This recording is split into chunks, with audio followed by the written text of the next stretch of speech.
السلام علیکم۔ تحریک لبیک پاکستان یعنی TLP لانگ مارچ 2025 تازہ ترین صورتحال اور تفصیلی جائزہ۔ السلام علیکم ناظرین، میں ہوں آپ کا میزبان ساقی خان اور آپ دیکھ رہے ہیں ہمارا چینل ساقی اسلامک ایڈیشن۔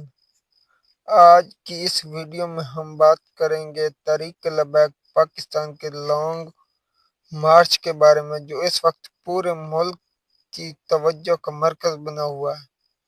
یہ مارچ کیوں نکالا گیا، حکومت کا رد عمل کیا ہے اور اس کے ملک پر کیا اثرات مرتب ہو سکتے ہیں، اور ان تمام پہلوؤں کا تفصیلی جائزہ ہم آج لیں گے۔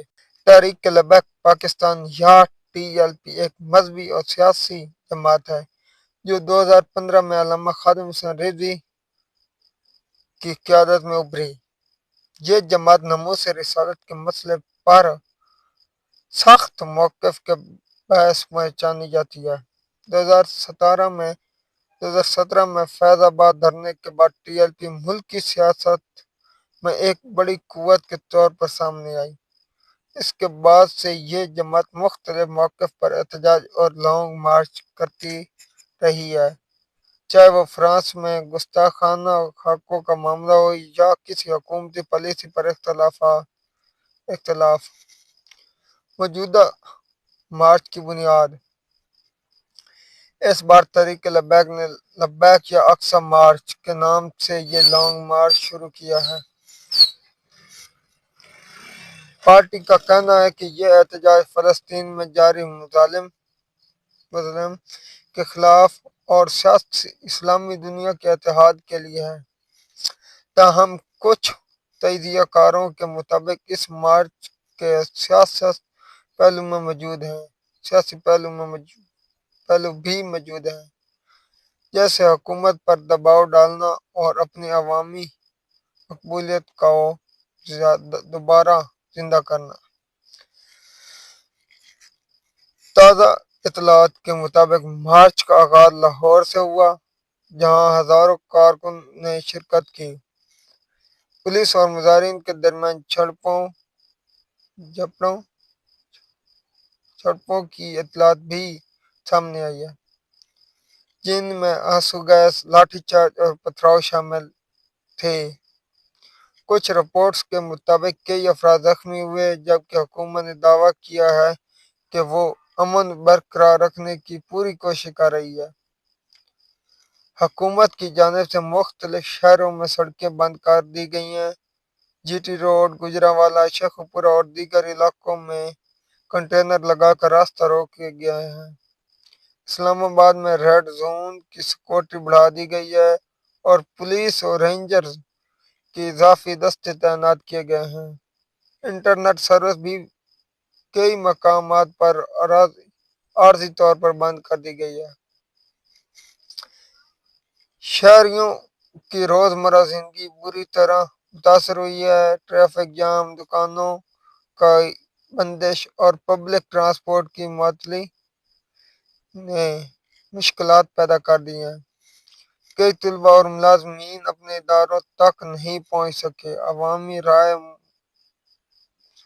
منقسم ہے۔ کچھ لوگ TLP کے موقف کی حمایت کر رہے ہیں، جبکہ دوسرے لوگ سمجھتے ہیں کہ احتجاج کے اس طریقے سے عام لوگوں کو نقصان پہنچتا ہے۔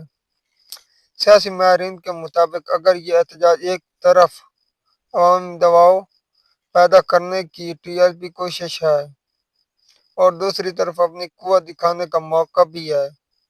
اگر یہ احتجاج پرامن رہا تو TLP اپنی سیاسی ساکھ مضبوط کر سکتی ہے، لیکن اگر حالات تشدد کی طرف گئے تو حکومت سخت کارروائی کر سکتی ہے،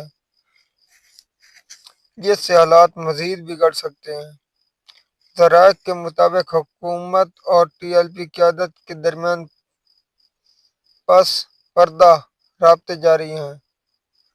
کچھ حکومتی وزراء نے اس بات کا عندیہ دیا ہے کہ اگر مارچ پرامن رہا تو بات چیت کے دروازے کھلے رہیں گے، لیکن اگر احتجاج نے قانون شکنی کی کی شکل اختیار کی تو ریاستی ادارے سخت ایکشن لیں گے۔ اگر مارچ مذاکرات کی طرف جاتا ہے تو ممکن ہے حکومت ٹی ایل پی کے کچھ مطالبات تسلیم کر لے، لیکن اگر تصادم بڑھ گیا تو نہ صرف حکومت بلکہ ٹی ایل پی دونوں کو نقصان ہوگا۔ عوام بھی بد اعتمادی کا شکار ہو جائے گی اور ملک میں سیاسی کشیدگی میں اضافہ ہو سکتا ہے۔